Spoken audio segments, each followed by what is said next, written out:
랜선 교회에 오신 것을 환영합니다. 안녕하세요. 슬기로운 신앙생활, 매일 하나님과 친밀한 교제를 나누는 묵상, 메밀묵 한정민 목사입니다. 브라질은 코로나에 대한 대응을 잘 못해서 많은 어려움을 겪고 있는 나라입니다. 그래서 유명 관광지인 이과수 폭포의 관광객들의 숫자가 확 줄었다고 하죠. 그런데 놀랍게도 관광객들의 숫자가 줄어들자 야생동물들이 많이 출현하고 있다고 합니다. 결국 사람들이 자연을 자연스럽게 만들지 못했다는 것을 이번 코로나 사태가 우리에게 알려주는 것 같습니다. 이제 우리가 코로나 사태를 극복하더라도 사람이 자연을 파괴하는 것을 막고 자연을 다시 되살릴 길이 무엇인지를 생각해 보아야 할 것입니다. 그것이 온 세상을 사람의 손에 맡기신 하나님의 뜻이 아닐까 생각해 봅니다. 메밀묵을 통해 하나님의 말씀을 읽고 온 세상을 향하신 하나님의 뜻이 무엇인지를 깨닫고 그 하나님의 뜻을 온 세상에 나타내며 살아가는 복된 그리스도인들이 되시기를 주님의 이름으로 축원합니다. 우리는 지난 시간 민수기 24장을 읽었습니다. 발람이 세 번째부터 일곱 번째 예언까지를 했던 것을 기억합니다. 오늘은 민수기 25장을 읽겠습니다. 시딤에서 이스라엘 백성들이 우상을 숭배하고 음행을 저질러 하나님께서 진노하셨습니다. 그럼 성경을 읽겠습니다.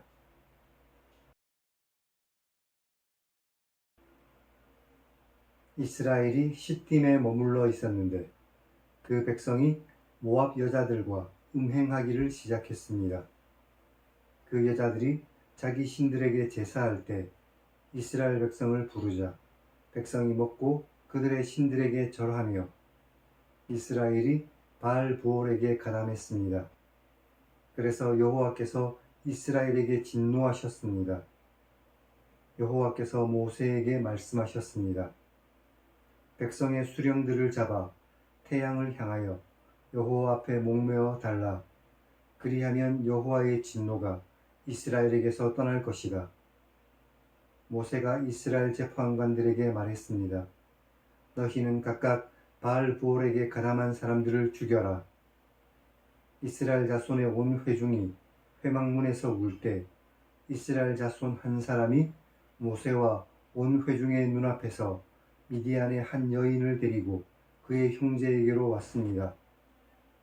제사장 아론의 손자이며 엘르아살의 아들인 비느하스가 보고 회중 가운데에서 일어나 손에 창을 들고 그 이스라엘 남자를 따라 그의 막사에 들어가 이스라엘 남자와 그 여인의 배를 꿰뚫어서 두 사람을 죽이자 연병이 이스라엘 자손에게서 그쳤습니다. 그 연병으로 죽은 자가 24,000명이었습니다. 여호와께서 모세에게 말씀하셨습니다. 제사장 아론의 손자이며 엘르아살의 아들인 비느하스가 내 질투심으로 질투하여 이스라엘 자손 중에서 내 분노를 돌이키고 내 질투심으로 그들을 소멸하지 않게 했다. 그러므로 말하라. 내가 그에게 내 평화의 언약을 줄 것이니 그와 그의 후손에게 영원한 제사장 직분의 언약이다. 그가 그의 하나님을 위하여 질투하여 이스라엘 자손을 속죄했다. 죽임을 당한 이스라엘 남자 곧 미디안 여인과 함께 죽임을 당한 자의 이름은 시므리인데 살루의 아들이고 시므온인의 조상의 가문 중 한 지도자이며 죽임을 당한 미디안 여인의 이름은 고스비이니 수르의 딸입니다.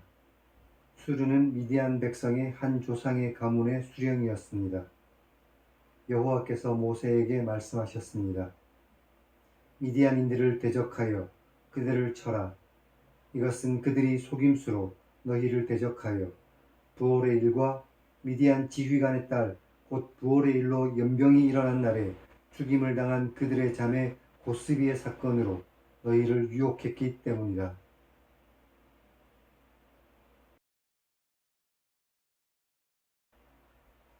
오늘은 여기까지 읽었습니다. 시딤은 여리고를 마주한 요단강 건너편 지역의 이름입니다. 이제 이스라엘 백성들은 요단강을 건너기만 하면 하나님께서 약속하셨던 땅에 들어갈 수 있습니다. 그런데 바로 그 장소에서 우상을 숭배하고 음행하는 어이없는 짓을 저지르고 있죠. 그들은 여기서 단순히 음행의 죄뿐만 아니라 하나님과 맺은 언약을 파기하고 이방의 헛된 신인 바알 부호를 섬겼습니다.